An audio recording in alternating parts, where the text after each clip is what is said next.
the staff report. To Okay, the well, applicant. we'll go from, we'll just see who shows up. And I have gotten that for mine, including. Oh, you had that. Okay, Mhm. very good. Yeah. All right, well, it's 10 o'clock. Good morning. My name is Joe Leclerc. I'm the zoning hearing officer for San Mateo County Planning and Building Department. I'm convening the July 17th zoning hearing officer meeting here at 455 County Center in Redwood City, as well as we're in room 101. And also we're convening on Zoom. And so we'll begin by saying the Pledge of Allegiance. Pledge allegiance to the flag of the United States of America and to the republic for which it stands, one nation, indivisible, with liberty and justice for all. Okay, the next item on our agenda is public comment. And want to say that this meeting is a limited public forum. All public comments must relate to something that is within the subject matter of the jurisdiction of this agency, the Planning and Building Department. If a comment does not relate to the subject matter jurisdiction of this agency, we will interrupt your comment and move on to the next speaker. As presiding officer of this meeting, I will determine whether a comment does not relate to the subject matters placed within this agency's purview. So we'll now move on to the public comment for items that are not on the agenda. We'll have a public hearing on agenda items with each one. If you have a public comment, there's no one here in the room to provide one, but if anyone on the Zoom would like to make a public comment on a matter that is not on our agenda, please raise your hand. We don't have any public comment via Zoom. Thank you. Well, given that, let's move on to our regular agenda. And the first item is PLN 2024-00269. Ted, can you please read that into the record? Planner, Jonathan Bronze. Owner, Rona Muskin. Applicant, Sam Sadijan. And file number PLN 2024-00269. Location, 543 Encina Avenue, Redwood City, APN number 060-153-030. And I do have Melanie here small Oh, very good. via Zoom. Very Wonderful. Okay, Jonathan. Okay, let me just- You want me to give the presentations, Please. Okay.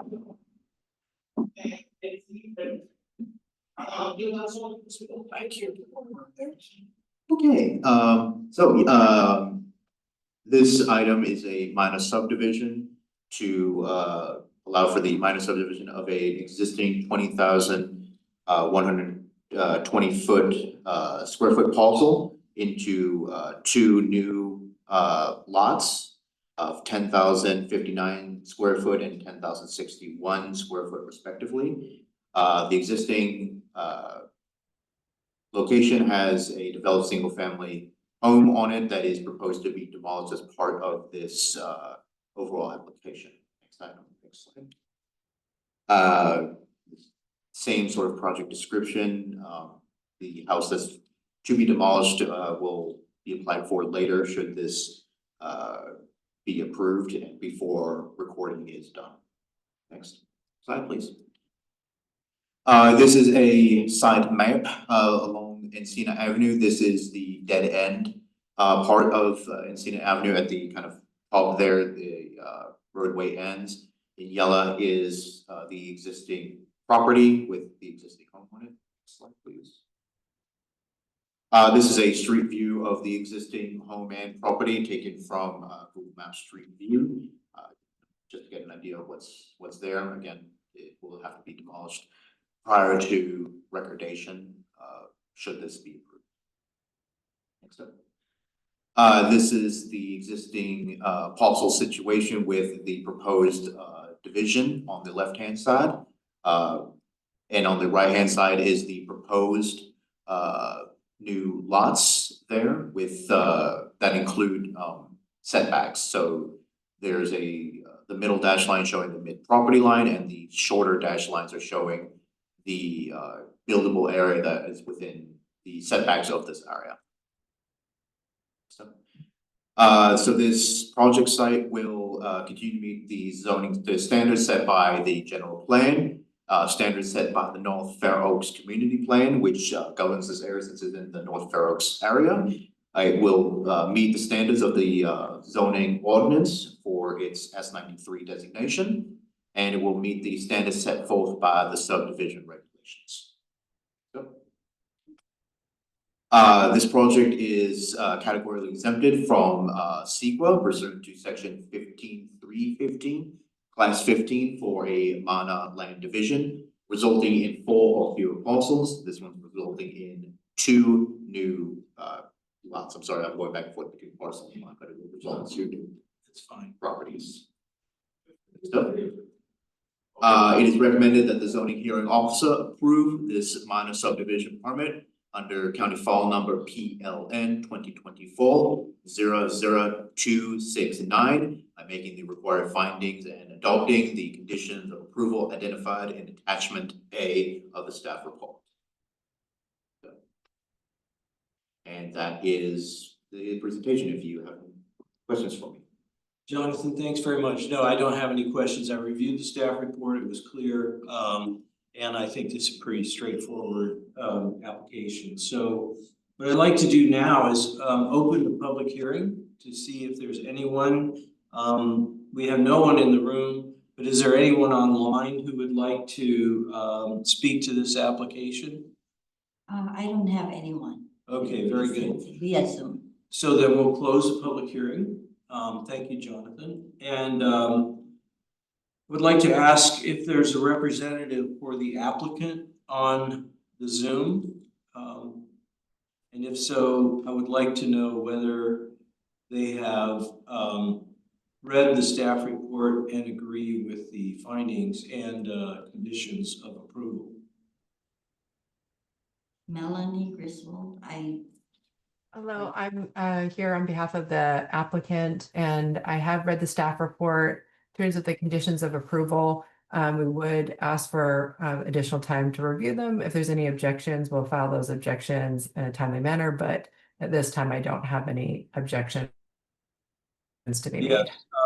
There is provision for appeal if you find that you don't agree with the staff report, but I guess you're uncertain at this time. So Correct. well, would you like us to postpone this to a future meeting so that you have time to read the staff report, or do you want us to approve it with the findings and conditions of approval as submitted by the staff? I think that's correct to approve it with the findings submitted by staff. And if there are any objections to be made to the conditions of approval, those will be done through the typical appeal process. Thank you.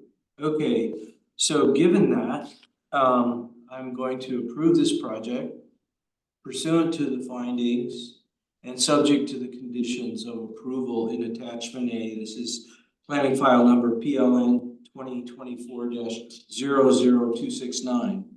And should anyone be aggrieved by or disagree with this determination, they may do so by submitting an appeal to the Planning and Building Department in writing by July 31st, 2025 at 5 p.m. accompanied by a $1,962 appeal fee. And Jonathan, you had something more? Melanie, thank you for appearing on Zoom today. When the letter of decision comes out, I'll email it to you. It will also have instructions to for the appeal process if you wanted to do that. Wonderful. Thank you so much. All right, thank you. All right, thank you. So let's move on to item number 2, PLN 2024-00275. Ted, can you please read that into the record? Okay. Planner Luis Topete, owner Kishore Mukada, Ramadevi Harikrishnan, Nitin Mopalaneni, and Nilima Bandla.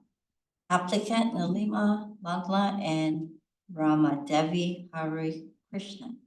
File number PLN 2024-00275. Location 32 Bishop Lane, Menlo Park, California 94025. APN number 074-301-070. Very good, thank you. Now we'll have a presentation from staff. Luis? Thank you. So for the record, my name is Luis Lopete with the San Mateo County Planning and Building Division. So item number 2 is a consideration of a minor subdivision to subdivide a 22,752 square foot parcel into 2 lots to create a 9,000 square foot lot, which is lot 1, and a 13,752 square foot lot, which would be lot 2. Next slide. So the project is located at 32 Bishop Lane, and this is in the unincorporated Menlo Park area of San Mateo County. Next slide. And the subject property is located on the south side of Bishop Lane, which is a private road, and it's within the Weekend Acre subdivision, adjacent to single-family homes on all sides. An existing single-family residence and shed are located at the rear of the existing lot, which will be demolished as part of this project. And the project site contains 23 trees that are considered significant trees. And this project was reviewed by the county arborist, who determined that the arborist report provided is sufficient for the approval of the subdivision. And any trees proposed for removal to accommodate any future development would require separate tree removal permits at that time. While we've got this up, Luis, I remember reading a comment, and I think it was about this application. Yeah. That said something about a adjacent parcel that had connection to San Francisco Creek, which it appears to me is on the very edge of this entire Weekend Acres, That is correct. area. So can you just point that out for us while we're? Yeah, so it's technically not adjacent, but it is that small, the furthest top right on south side of Bishop Lane to the right. It's that little triangular piece. Little triangle. I can just point it out to you. It's slow but uncoachable. Oh, I see. Okay. It did totally disconnected. Correct. Never mind. All right. Yeah. Okay. Thank you for the question. Yes. The next slide. So yeah, this is the configuration of the proposed lot split. So again, lot 1 on the right-hand side would be 9,000 square feet in size, and then lot 2 on the left-hand side would be flag lot of 13,752 square feet in size. No on-site improvements are required prior to recording the final map, and each parcel will have its own direct access from the public right-of-way, and no shared access is being proposed. And will serve letters have been provided by the California Water Service Company and the West Bay Sanitary District. Slide. And the project is within the general plan land use designation of medium density residential. And upon review of the applicable provisions of the general plan, staff has determined that the project complies with all applicable general plan policies, including the policies that are listed here. And the supporting analysis for this can be found in section A1 of the staff report. Slide. And the project is within the 1 family residential district and residential density district 75. And the 2 parcels resulting from this subdivision will be compliant with the minimum parcel size and parcel width requirements of the I have 7.3 in the table, but it's 7.5 combining district, and will be of sufficient size and shape to meet the required development standards as are illustrated in the table. Slide. So this project was found to be exempt from environmental review. This is per CEQA guideline section 15315. And this is relating to the division of property in urbanized areas zoned for residential use into 4 or fewer parcels.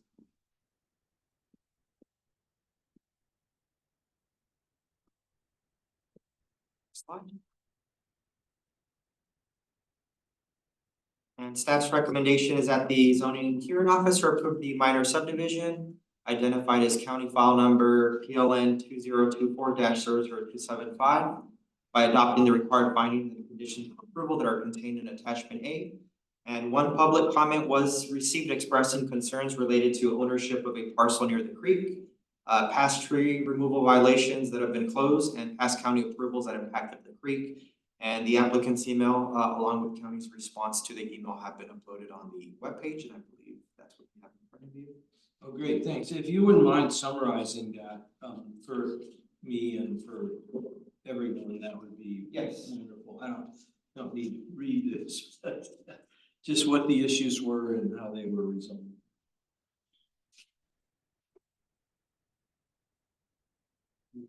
So the responses, the comments are relatively short. Maybe my response is a little bit more, a little bit longer, so I'll read maybe what was submitted first. So this was the concern. This property used to belong to Alice Gerlin, who I believe has died until November 14, 2023, to at least one of the present owners. Several years ago at the time of a debacle they're indicating, I spoke to Alice, who, if I recollect correctly, told me that she also owned a small segment of land at the creek edge that she valued because it gave her a way of protecting the creek. And that's that small triangular piece you just mentioned.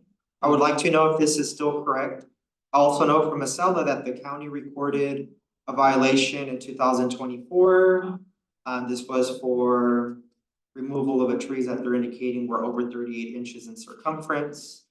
And they're also expressing concerns regarding past both planning department and board of supervisor approvals that they believe impacted the creek. So in response to that, yes, the current owners do also own that piece of property, but again, it's not related to the action before us. It's a separate piece of property. Regarding the violation for the tree removal, it was closed back in 2024, and it was found upon county staff investigating that the tree was 38 inches in circumference, 36, not 38, so no significant tree removal permit was required.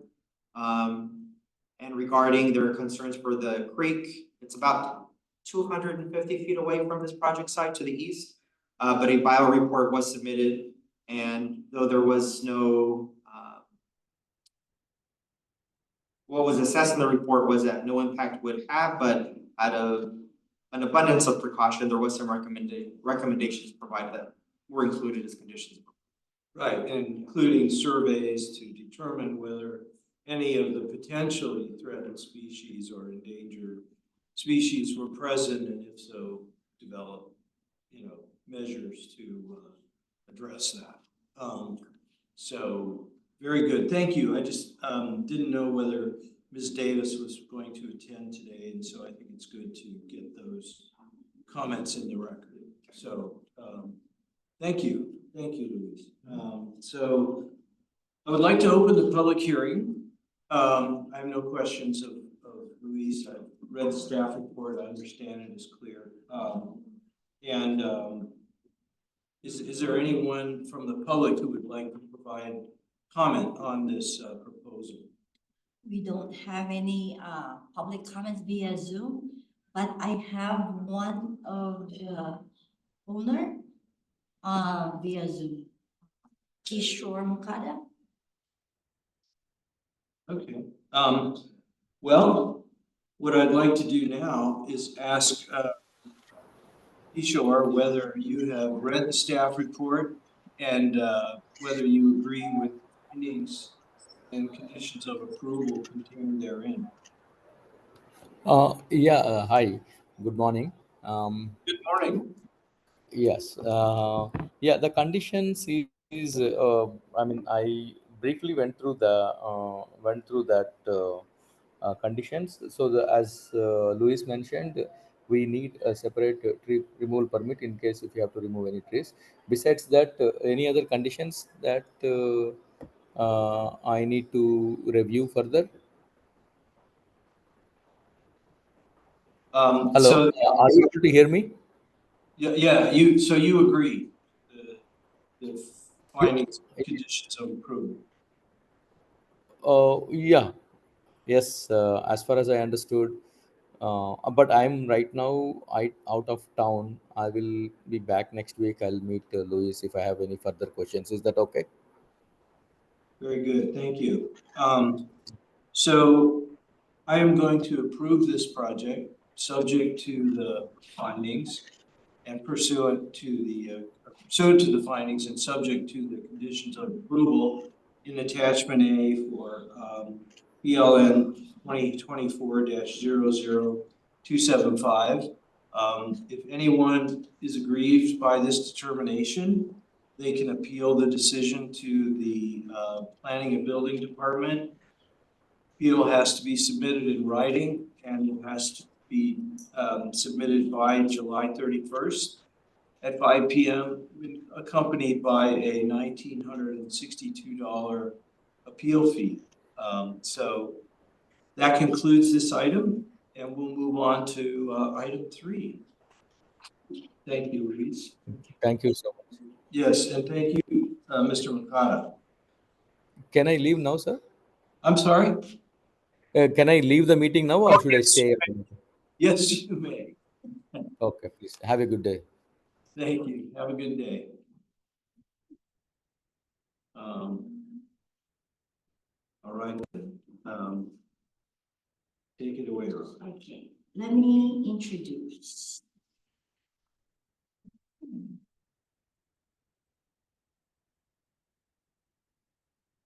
Item 3, regular agenda, planner Robin Miller, owner Brendan Power and Martin Power, applicant Team Pond, file number PLN 2025-00069. Location, El Granada Boulevard, El Granada, adjacent to 355 El Granada Boulevard, APN 047-181-510. Thank you. So, Robbie, can you please present the project to us? Sure, good morning. I'm Robbie Miller, the project planner for this application. This is for the consideration of a coastal development permit and a certificate of compliance type B for the legalization of an approximately 5,550 square foot parcel located on El Granada Boulevard in the unincorporated El Granada area of San Mateo County. This project is appealable to the California Coastal Commission. Next slide, please. This is the location map. It's a vacant parcel in the urbanized area of El Granada. And with single family homes dominant, the surrounding dominant land use. Yeah, again, this is for the legalization of the subject parcel via a certificate of compliance type B. The submitted legal descriptions describe the subject parcel as lot 22, block 15. And the image there shows the subject parcel in the current county assessor's parcel map. Next slide, please. So for the regulatory compliance, we have our county subdivision regulations that state that a parcel depicted as a lot on a subdivision map approved and recorded by the county prior to July 20th, 1945 and conveyed separately from adjoining lands on or after the effective date requires a COC type B. The first separate conveyance of this subject parcel happened on May 26, 1964.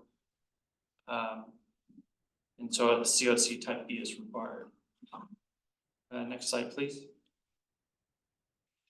For our environmental review, the under Class 15 minor land subdivisions of the California Environmental Quality Act, the project is exempt.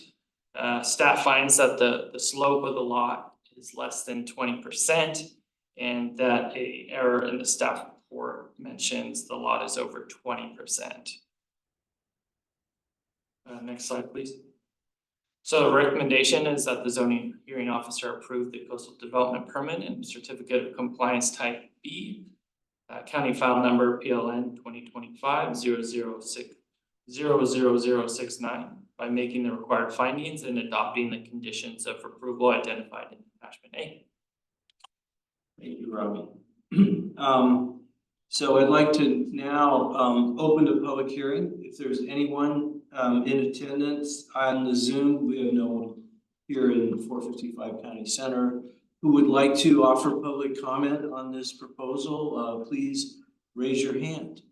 We don't have any public comments via Zoom at the moment. Okay, very good. And so Robbie, can you remind me, you have spoken, when you have an email from the applicant, or is the applicant present? I don't have the applicant. We don't have anybody in the Zoom. I only have one, Bill Shah. Sorry, what? Oh, there. Who again? Allowed to talk. He just raised his hand. Okay, very good.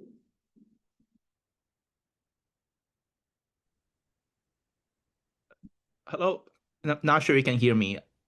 Yeah, I can hear you. Oh, great. Hi, my name is Bill. Actually, Bill, I go by Bill, but my name is Yan. I'm actually the next door owner. Is this correct? This is just the parcel permit or something? We don't get to see what house is going to be built there, right? At this stage. No, so this is a kind of a first step in the process. So because these lots were approved in a subdivision that was legalized in 1928, at that time there were no formal policies for approval of subdivisions. And because this lot was separately conveyed, in other words, as a parcel independent of other parcels, it was separately conveyed after the policies were adopted. It has to get a certificate of compliance before someone can submit a permit for building on the site. And so the certificate of compliance is simply a process to ensure that the lot, or well, I should say the parcel, is not a lot yet, that the parcel complies with the general plan and any conditions that would have been possible to impose on it pursuant to the general plan, in effect, at the time the parcel was sold. So in this case, because normally those are site improvement or off-site improvement requirements that would be imposed at the time of subdivision. In this instance, there's already sewer and roads and water and telecommunications and all the kinds of gas, the kinds of facilities that would be needed to support development on this parcel. Therefore, there's no need for conditions of subdivision approval or condition of in this case, certificate of compliance. So that's basically what this is step one in the process. They will, if they move ahead with development, there will be a formal design review process conducted by the COSI Design Review Group. And at that time, you could weigh in on design issues. Got it. Okay, sounds great. Thank you so much for clarifying that. That's very helpful. Thank you. Yeah. Okay, so, moving on. Do we have a representative from the applicants here? No. And are they available online? Nobody's online except, Mr. Shao and Mr. Mukada. Okay, and, have you spoken with the, applicants and they're in agreement with the findings and conditions of approval? I haven't gotten any written confirmation, but the applicant Timothy Pond, from my understanding, has done this a few times. I see, okay, Um, very good. Well, I mean, it's pretty straightforward and, you know, proposal, I just like to have that assurance when we make a decision. I'm going to approve this project pursuant to the findings and subject to the conditions of approval in attachment A. And if anyone is aggrieved by this determination, they may submit an appeal to the Planning and Building Department. It needs to be submitted by July 31st, 5 o'clock, and in writing, and needs to be accompanied by a $1,962 appeal fee. And with that, we have no more items on our agenda, and so I'm going to adjourn the meeting. Thank you all.